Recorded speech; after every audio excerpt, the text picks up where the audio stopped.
not threatened. You know what I mean? Like, they are walking around being threatening, but they're not acting like they're worried about anything. About any other threat. That's why they're walking slow. Yeah, they are very much in control of the fucking situation, and they know it.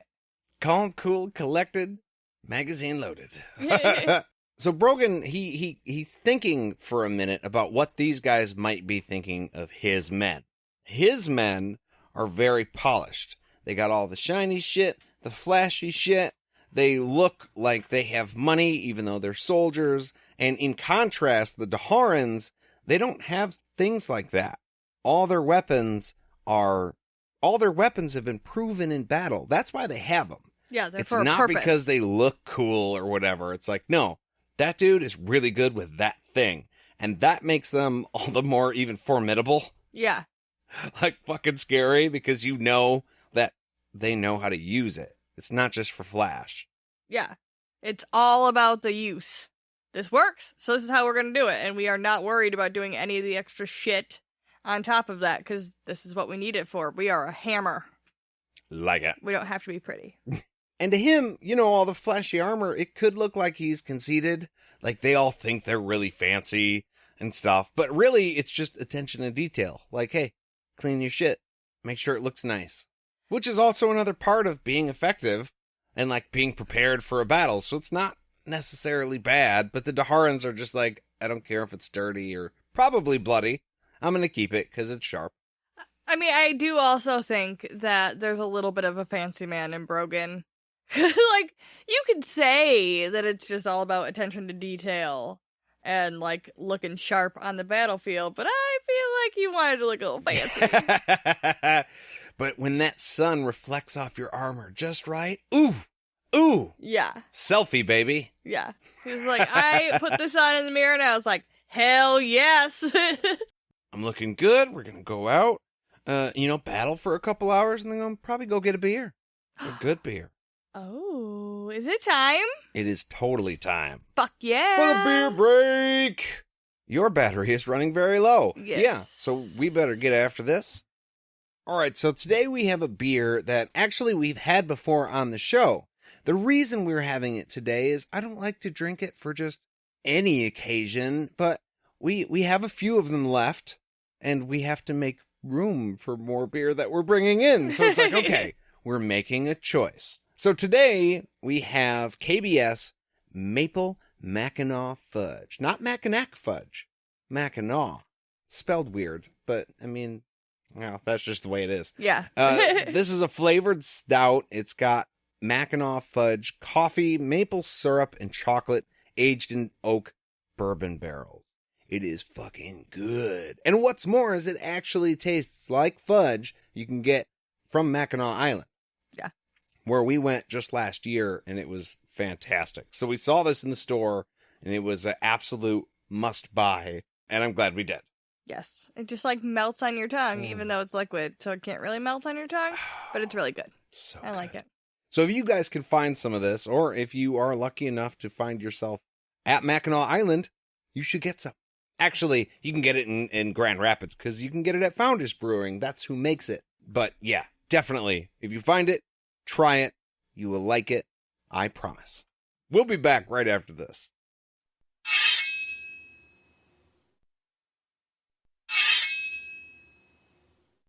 And we're back.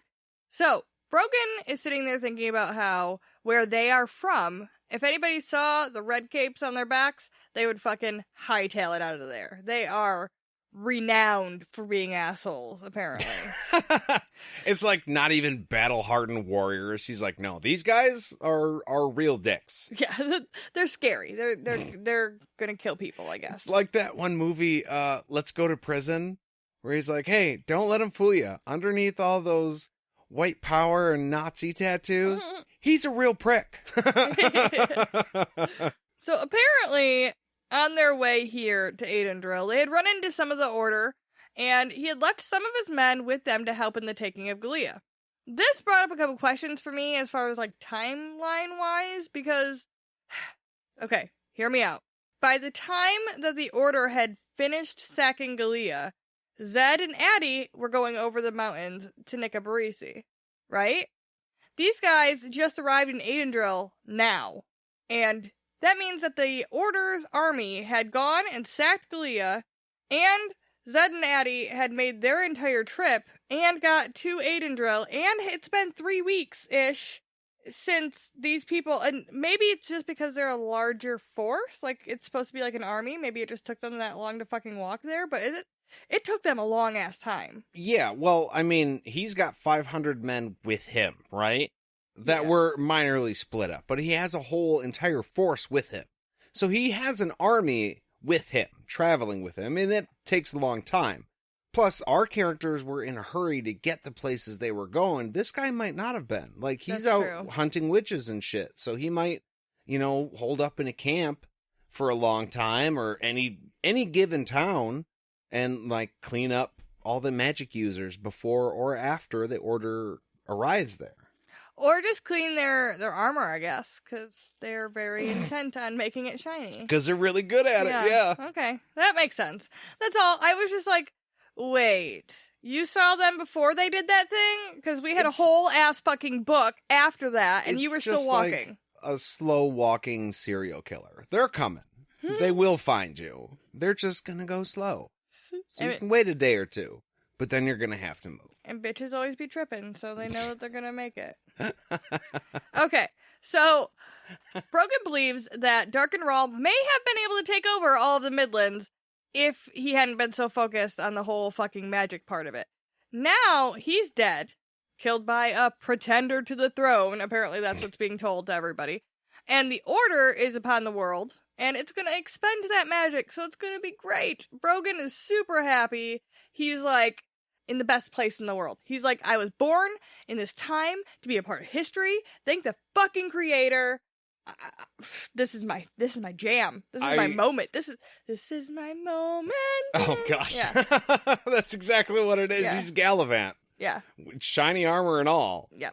No, I think it's great how this guy is like, obviously I was born to be in this moment in history so I could see all this and basically achieve this thing for history.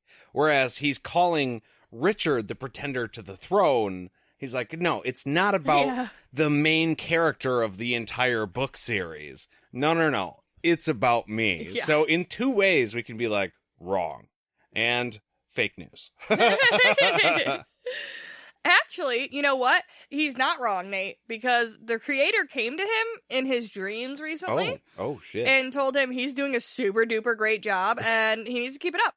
Really? Yeah. And he's super special. This doesn't happen to everybody, okay? Yeah, well, I bet not. Not everybody sees the creator in their dreams, but he did. And that makes him special. That doesn't make him crazy. That makes him special.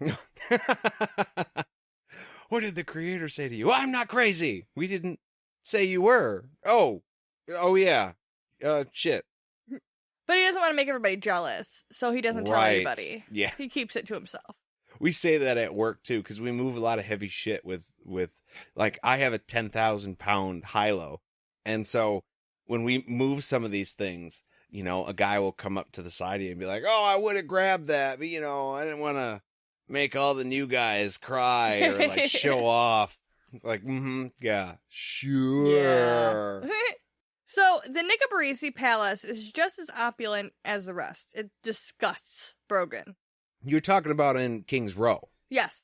The literal trail of palaces that lead up to the Confessor's Palace. Yeah, each kingdom's little private palace that they get to go chill in before they go hang out at the Confessor Palace. That's the cottage up north. That's what it is. Yeah, which is fucking cool. Honestly, it's maybe a waste, but it's pretty fucking cool. Like, I'm a king of my country. I'm not going to spend a night in just a room in your palace. I need some shit. Yeah. So I would like a mini palace, please.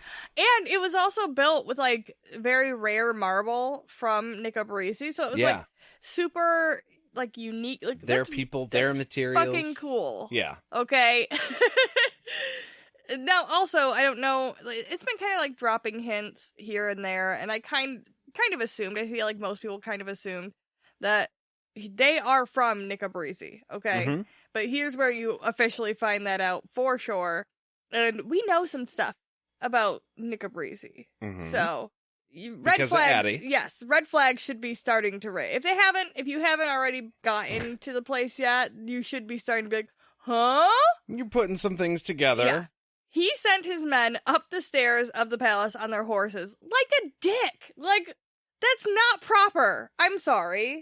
Okay, I might be totally wrong about this. And I know horses are capable of taking stairs, but isn't that, like, really difficult for a horse to do? Yeah, they could get hurt. Maybe like, depending on how wide the stair is. Yeah, but... I'm sure it would depend on how wide the stairs are. But just the idea that a horse can't really, like, I mean, they can do a lot of tricks and shit, you know, and on the field thing that they do. Like hopping over shit. Yeah. But they gotta be able to see it. Yeah, and you can't see your back feet. No, I guess that's where I was at. They're very large. So, I mean, that's why horses don't like to go down things, I think. Down inclines? Yeah, they like freaks them out. All I know is that when you go up, you have to lean forward, and when you go down an incline, you have to lean back. So you help the horse balance. But again, that's like on a dirt trail. That's not a cement and they're usually stair. going sideways when you do that. They're not usually going direct. Like, a lot of times they don't go directly up a hill. Oh. You have like a sideways because it's harder for them. Oh, to, like... you're talking about like a side-by-side path that goes left and right as opposed to walking straight up the hill. Okay, I thought you meant it was walking sideways whenever it was on an incline, and I was like, No, nope. I don't think I've ever noticed my horse doing that. But gone through a rose, or not like a thorn bush, though. Oh, that's not great. No. But by doing this with the horses, he freaks everybody out, as you fucking would. One of these guys tells Brogan, "Long live the king," as he dismounts. And Brogan's like, "Too late for that. The king had magic, so we burned his ass." Which, okay, I double checked this on the internet. "Long live the king" is something you say. It's like, the king is dead, long live the king. So it's like, the past king is dead, the new king should live a long time. Yeah. So him saying this means that there was an older, like, this is a new king that is now dead. Like, it was a newer king that they put down. So it basically sheds light on the fact that they will kill anybody. Yeah. Whether it be family or royalty, they don't care. No, they burn your ass. Which makes these guys probably pretty fucking dangerous. Yeah, I would say so. He told his right hand, Galtero, to take half of his men. I love that name. Yeah, it was a nice one. I liked it. I almost didn't write it in the notes, and then it came up again, and I was like, okay, buddy, you're getting your moment. He tells him to take half of his men and bring her, quote unquote, to him to be judged after breakfast. We don't know who the fuck he's talking about here. I thought about it for a minute, and I was like, I literally don't know who he's talking about. I guess I assumed Kaelin, because he's in Aydindril. We know she's not there. Yeah, that's what I thought too, but he has to know. Palace, Kaelin, yeah, it makes sense. But he's gotta know she's not there. So, I don't know. I was not necessarily. Confused. If he's just now showing up, he might not know. That's true. Okay. So after stroking his weird pouch on his hip that he says, you know, he's going to add more prizes to, he's being very, I don't know, his brain is being elusive with us about what's in the pouch. Very Buffalo Bill. Yeah. Yeah. It's creepy. I'm getting psycho vibes. He then turns to Lunetta, and he tells her he's going to tell her about his new dream over breakfast. He wants her to listen real good. Can you imagine that's the entertainment over breakfast? Hey, let's go get some food. I'll tell you about this dream I had. Oh, really? Yay! She was fucking excited, man. I mean, I know she was, but at the same time, he's also claiming to have these conversations with the creator in his dreams. So maybe I would be paying attention. I don't know if I'd be so riveted to hear them. Yeah. But like, okay, either you're telling me the truth and this is important shit, so I should pay attention. Or, as I suspect, you're batshit crazy, so I should pay attention to know just how dangerous you are right now. I'm guessing it's probably something more along the lines of, oh, you're talking to me and you're going to be nice? Yeah, we're going to eat food together. You're going to tell me a story that sounds like an okay morning. Yeah. Yeah. So, on their way, though, he stops and he slices a chunk off of the drapes with, like, a piece of it with tassels, and he gives it to her, and she's all like, oh, it's so beautiful. And that's when she shoves it in. Like, she puts it in. Yeah, she shoves it somewhere. Like, she might have, like, a shawl that she's kind of, like, a makeshift shawl that she's made out of it. Okay. I think she's definitely just shoving stuff now. See, before when I read this, I pictured her having a dress where she would just tie little bits on or like twist it through the armhole or on the shoulder.